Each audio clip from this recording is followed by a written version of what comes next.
पवारांनी काल एक व्हिडिओ ट्विट केला आहे. जय पवारने पायलटच्या सीटवर तो मालक बसला. किरण काय रे तो व्हिडिओ? त्या व्हिडिओ मध्ये ना ते अरे, PSR चे मालक आरसा आहे, आहेत ते झोपलेले होते आरसा आहे पायलटच्या दादा. लाईट लावली मी आरशाला लावली. तर त्या संदर्भात फक्त एक मिनिट साहेब, जय पवार यांनी एक व्हिडिओ ट्विट केलेला आहे. त्याच्यामध्ये तो जो मालक आहे तो त्या पायलट सीटवर बसलेला आहे. त्याच्यामुळे पुन्हा एकदा काही प्रश्न निर्माण झालेत. अर्थात तो पायलट च्या सीटवर बसलेला आहे. तो त्या विमानात नाही, जे ऍक्सिडेंट झाला अजितदादांच्या त्याचा नाही आहे. तो दुसऱ्या विमानाचा आहे. मोबाईल कोणाचा रे? पण कुठल्याही विमानाचा जरी असला, नाही ना, आरशावर कारण तो जर त्या विमानात असला तर तो ठार झाला असता ना. याचा अर्थ तो दुसऱ्या विमानामध्ये तो असा झोपलेला दिसतोय. परंतु हे संपूर्ण चुकीचंच आहे.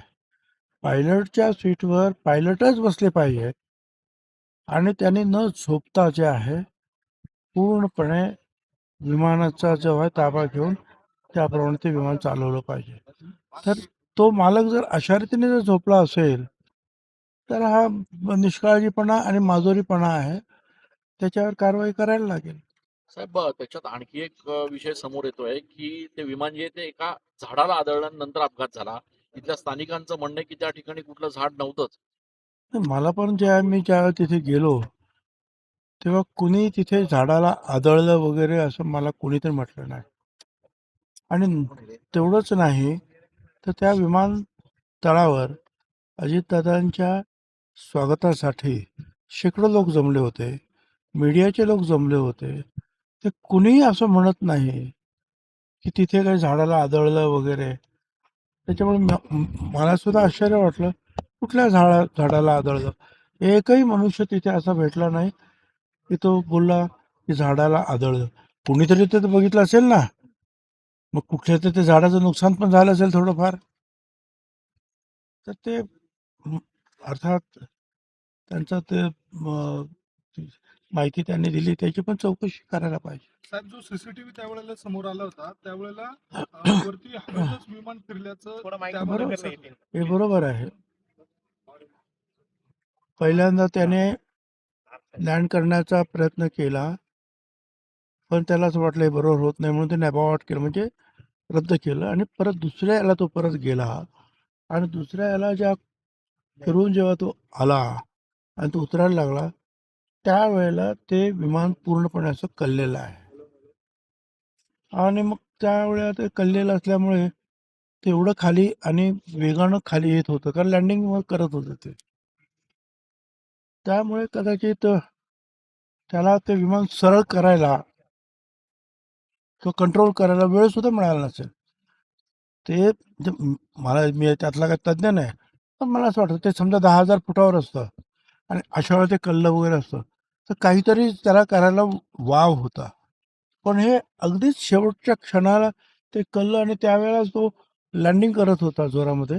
लँडिंग करत असताना थोडासा वेग जास्त असतो विमानाचा आणि त्याच्यामुळे त्याला ते कंट्रोलच झालं नाही. अर्थात ते सगळं जे आहे DGCAचे लोक जे आहे वगैरे वगैरे ते काय आणखीन काय सांगतात त्याची सुद्धा छानबीन तर होईलच. कोणी काय सांगतं झाडाला आदळलं आणि एकही माणूस जे आहे शेकडो हजारो लोकांमधला आतापर्यंत म्हणाला नाही की तो झाडावर आदळलं.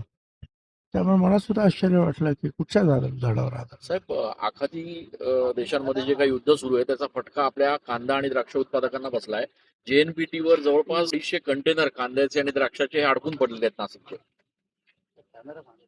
हे बघा, आता जर विमानतळ बंद असतील,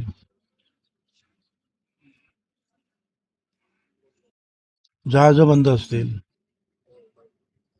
माणसं आपले अडकून पडलेत ना तिकडे, विद्यार्थी अडकून पडले, त्यांना कसं काय आणायचं? कारण विमानतळ बंद आहे. बरं, तेलाचे भाव सुद्धा जे निश्चितपणे जे आता अडचणीत येणार आहेत. त्यामुळे ठीक आहे, कांद्याचा प्रश्न तर आपला आहेच, इतर सुद्धा प्रश्न आहे भाजीपाल्याचा. परंतु या परिस्थितीमध्ये सगळ्यांनी विचार करायला पाहिजे की हे नुकसान जे आहे केवळ एका घटकाचं होत नाही आहे, अनेक घटकांचं होत आहे. आता त्याच्यातून सरकार काय मार्ग काढत आहे.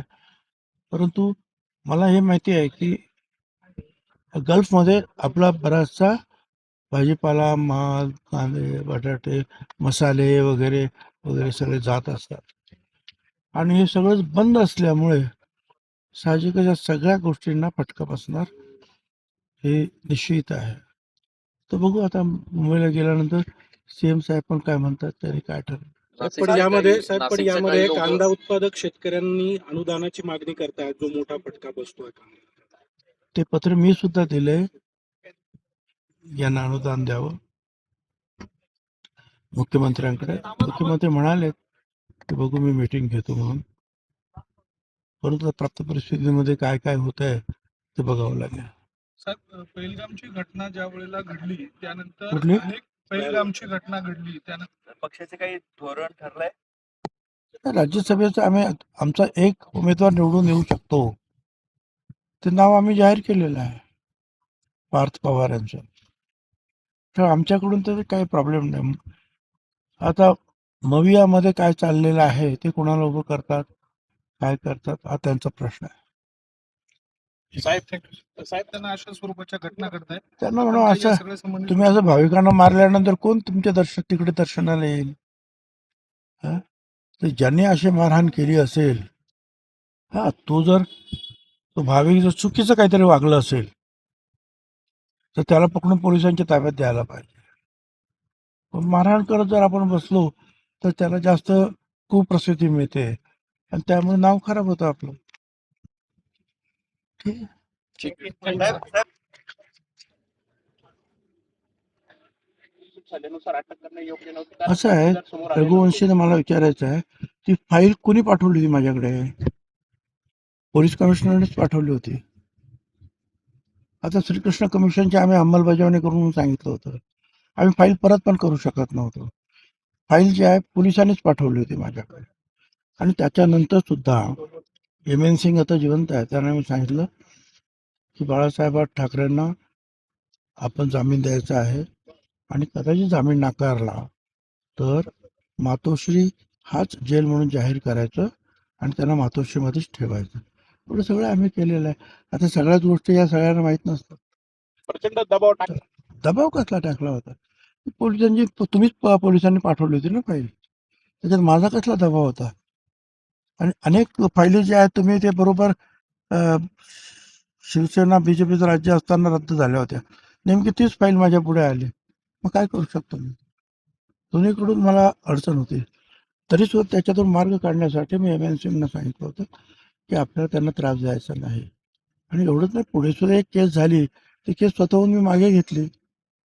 चला, थँक्यू.